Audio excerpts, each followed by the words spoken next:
The morning buzzed with excitement as the studio lights flickered on at the view.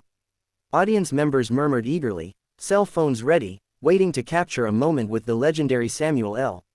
Jackson. The energy in the room was electric. Everyone knew when Samuel showed up, things were never dull. Whoopi Goldberg, a longtime co-host and one of the few people in Hollywood who could match Jackson's wit and presence, walked onto the stage with her usual cool confidence. "Ladies and gentlemen," she announced with that unmistakable grin, "please welcome a man who needs no introduction, but we're gonna give him one anyway, Samuel L. Jackson." The crowd roared as the actor strutted in wearing a sleek charcoal suit, his signature round glasses catching the glare of the lights. He smiled, threw a casual salute to the audience, and greeted the hosts with a bear hug for Whoopi and fist bumps for the rest. Everything about him radiated confidence, charm, and that signature mix of humor and authority that made him one of Hollywood's most beloved figures. For the first few minutes, the conversation flowed smoothly. They joked about his long career, his work in the Marvel Cinematic Universe, and his famous line from Pulp Fiction that the audience couldn't resist shouting from the back row. Jackson laughed and played along. It was all classic talk show magic, until the tone shifted. Whoopi, always one to steer toward the real and raw, asked, "Sam, you've been in this business a long time. You've seen the changes, the push for diversity, more black creators getting opportunities. Do you think Hollywood's finally getting it right?" Jackson leaned back, crossed his legs, and gave a smirk that made everyone sit up straighter. "Whoopi, I'll be real with you, it's better, but it ain't right. Hollywood's good at pretending it's evolved. But look closely, same faces, same gatekeepers. They just wear different masks now." The audience clapped, sensing the weight of his words. Joy Behar nodded thoughtfully. "You're saying it's more performative than genuine?" "Exactly," Jackson said, leaning forward. "It's a PR stunt half the time. You'll get one black director, one woman, one queer creator, and suddenly the studios think they've solved representation. But behind closed doors, it's business as usual. They still decide who gets the mic, who gets the budget, who gets the credit." Whoopi listened, her expression steady but her hands clasped tightly in her lap. "I hear that," she said slowly, "but I also think it's unfair to say nothing's changed. There's real progress happening, Sam. We've got new storytellers, new faces leading films. You can't deny that." Jackson turned toward her, his tone sharpening just slightly. "Progress on the surface isn't the same as change at the core. They'll give you a seat at the table but not the recipe for what's being served. That's not empowerment, that's pacification." The crowd murmured. Sarah Haynes shifted uncomfortably. You could feel the tension starting to simmer, but Whoopi wasn't about to let it slide. She leaned forward, resting her elbows on the table. "But Sam, you can't just throw everyone under the bus. A lot of us have been fighting this fight from the inside. Some of us are doing the work quietly. You don't always need to shout to make change." Jackson's eyes locked on hers. "Whoopi, being quiet is exactly why things move so damn slow. You don't whisper change into existence, you demand it. You've got power, you've got a platform, so why not shake the system instead of sitting comfortably in it?" The air went still. The live audience, always used to fiery debates on The View, sensed this was different. This wasn't playful banter or scripted disagreement. This was personal. Whoopi sat up straight, her expression calm but her voice cutting like glass. "Comfortable, Sam, I fought for decades to even sit in this chair. I didn't get here by playing nice or keeping quiet. I've taken hits, I've been boycotted, I've been blacklisted. Don't stand here and tell me I'm comfortable." The crowd reacted with a mixture of applause and nervous gasps. Even the camera operators hesitated, unsure whether to zoom in or cut to commercial. But Jackson wasn't finished. He gestured toward her, his voice rising slightly. "Then why does it sound like you're defending the system instead of calling it out? We've got new talent being told to wait their turn, like we didn't wait long enough already. The people in charge only listen when we make noise." Whoopi's tone hardened. "And sometimes when you make too much noise, they stop listening altogether. That's the difference, Sam. You want to burn the house down, I want to rebuild it so we can all live in it." The studio audience applauded again, but this time it was hesitant, caught between admiration for both and the uneasy thrill of watching two icons collide. Joy Behar, ever the mediator, tried to intervene. All right, let's take a breath." But neither heard her. Jackson leaned in, his expression serious. "You rebuild it, but who's living there? The same people who already owned the land. I'm tired of being grateful for scraps, Whoopi. We deserve the whole damn meal. Whoopi exhaled slowly, her patience thinning. You think shouting down everyone else is the answer? You think calling people out on national TV fixes the problem?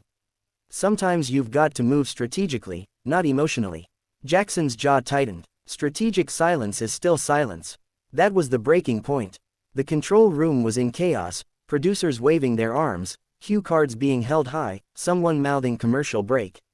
But Whoopi and Samuel were locked in a duel of principles, two legends refusing to back down. Finally, Whoopi turned toward him and said, low but firm, "You don't get to tell me how to fight, Sam. Not after all I've done, not after all I've seen. You're not the only one who's angry. Some of us just learned to channel that anger differently." Jackson hesitated for a moment. His eyes softened slightly, but his pride wouldn't let him retreat. "Maybe," he said quietly, "maybe those doors you opened weren't big enough for everyone else to fit through." The audience gasped audibly. Whoopi froze, staring at him with a look that blended disbelief, hurt, and fury. Before she could respond, the screen cut abruptly to a commercial break. What the television audience didn't see was the moment after. Samuel stood, shaking his head, and muttered something under his breath as he walked off stage. Whoopi remained seated, her hands pressed against the table, breathing deeply, her face unreadable. When the show returned, Samuel's chair sat empty. Whoopi, with the composure of a true professional, resumed the segment as though nothing had happened. But the tension in the room was unmistakable. The viewers watching at home could feel it. They didn't know it yet, but this moment, this fiery exchange between two titans of entertainment, would soon dominate every headline, every social media feed, and every talk show across America. And for the first time in years, The View had become exactly what its name promised, a raw, unfiltered look at two perspectives colliding in front of millions. The moment The View cut to commercial, the studio erupted in chaos. Audience members whispered to each other in disbelief, clutching their phones, while producers rushed around frantically. Samuel L. Jackson had already left the stage, his steps brisk, his expression hard to read. A staffer tried to stop him near the dressing room hallway. "Mr. Jackson, please, just give us a moment to." He held up a hand, cutting her off. "Don't. I said what I said." His voice was low but fierce. "Don't spin this to make me the villain. I came here to talk truth, not play Hollywood politics." He walked off, the echo of his shoes sharp against the tile floor. Meanwhile, back on set, Whoopi Goldberg sat in silence during the break. The crowd was hushed. Joy Behar leaned toward her, whispering, "You okay?" Whoopi nodded slowly but didn't look up. "Yeah," she muttered, "just didn't expect that to turn into a damn battlefield." When the show returned live, the empty chair beside her said it all. The producers hadn't been able to coax Jackson back out. The other co-hosts tried to move on to the next segment, but the tension was thick enough to cut with a knife. Every word felt heavy, every laugh felt forced. The viewers at home sensed it instantly. Within minutes, social media exploded. #The View trended #1 on Twitter. Clips from the argument flooded timelines, each one trimmed, edited, or slowed down for maximum drama. Some users cheered Samuel for speaking his truth, while others accused him of disrespecting Whoopi, a woman who had paved the way for black entertainers for decades. Memes spread like wildfire. News outlets picked up the story before the show had even ended. By noon, headlines screamed, "Samuel L. Jackson kicked off The View after explosive clash with Whoopi Goldberg." Tension boils over on live TV as Jackson walks out mid-interview. Hollywood icons collide. Whoopi versus Samuel. Who was right? Behind the scenes, ABC executives were in full-blown damage control mode. Phone calls flew back and forth between producers, PR teams, and representatives. Nobody wanted to alienate either star. They both had legendary careers, devoted fan bases, and a level of influence that could sway public opinion. That afternoon, Samuel's publicist released a brief statement. "Greater than, Mr. Jackson stands by his remarks and maintains that authentic conversation often comes with uncomfortable moments. He did not intend to cause offense but believes in speaking truthfully, even when it challenges others." The statement only fueled the fire. Whoopi, on the other hand, stayed quiet that day. She didn't tweet, didn't post, didn't respond. Her silence only made people more curious. On entertainment blogs and talk shows, pundits dissected every detail, body language, tone, and timing. Some called it a collision of legends. Others painted it as a generational clash, Samuel's fire versus Whoopi's restraint. The next morning, The View opened with a noticeably heavier tone. The crowd was quieter, the co-hosts more measured. As the show began, Whoopi took a deep breath and addressed the elephant in the room. "Yesterday got a little heated," she began, her voice calm but firm.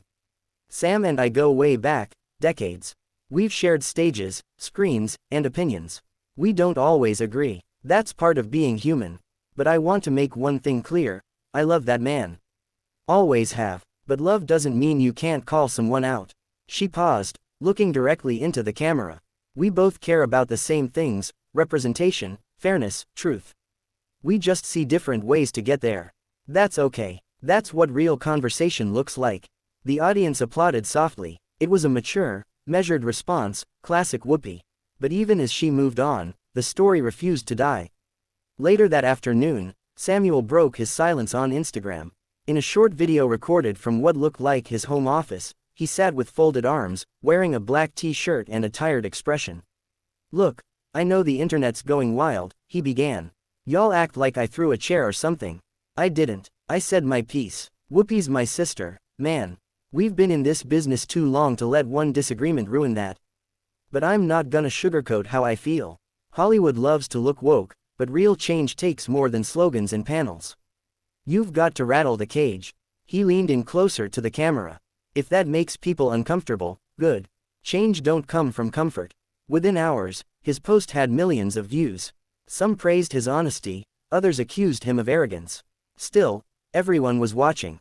As the days passed, the Jackson vs. Goldberg moment evolved into something bigger than gossip. Commentators on CNN, entertainment reporters, and even other celebrities weighed in. Denzel Washington was asked about it at a press event and simply said, "Those are two people who care deeply. Sometimes passion sounds like conflict." A week later, Whoopi appeared on The Late Show with Stephen Colbert.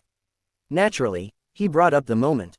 "So, Whoopi," Colbert joked, "you and Sam gave us one of the most intense TV moments of the year. What was going through your mind?" Whoopi laughed softly, shaking her head. "Honestly, I was thinking, this man forgot he's on daytime television." The audience roared with laughter. "But seriously, Stephen, it's all love. Sam's my brother. We just have different ways of expressing passion. I've been in this business too long to take things personal." It was the first time she'd publicly spoken about it outside her show. Her tone was gracious, even humorous, and it helped shift the public mood. The headlines softened. The tone online became less combative. A few days later, reporters spotted Samuel and Whoopi at the same charity event in Los Angeles, a gala benefiting children's education programs. Cameras flashed as the two legends approached each other on the red carpet. For a moment, it looked tense again, until Samuel grinned. "You still mad at me?" he asked with that familiar half-smile. Whoopi chuckled. "Depends. You buying me dinner or another argument?" Jackson laughed, pulling her into a hug as photographers snapped away. "Dinner," he said. "I'm done arguing, for now." The crowd applauded, and within minutes, the images hit social media. The world exhaled. Fans commented things like, "Legends made peace," and, "That's real maturity right there." Later that night, the two were seen sitting together at the gala, talking quietly between speeches. Those close enough to overhear said the conversation was calm but deep, two people reconnecting after a storm. By the end of the week, ABC released a behind-the-scenes clip from the View archives featuring Whoopi and Samuel laughing together from years earlier, calling it a reminder that disagreement doesn't erase respect. The video went viral. In the end, the feud that nearly broke daytime television became a conversation starter about authenticity, passion, and progress. People didn't just talk about the fight, they talked about why it happened, what it revealed, and what it meant. A month later, Whoopi invited Samuel back to The View. The announcement alone sent shockwaves online.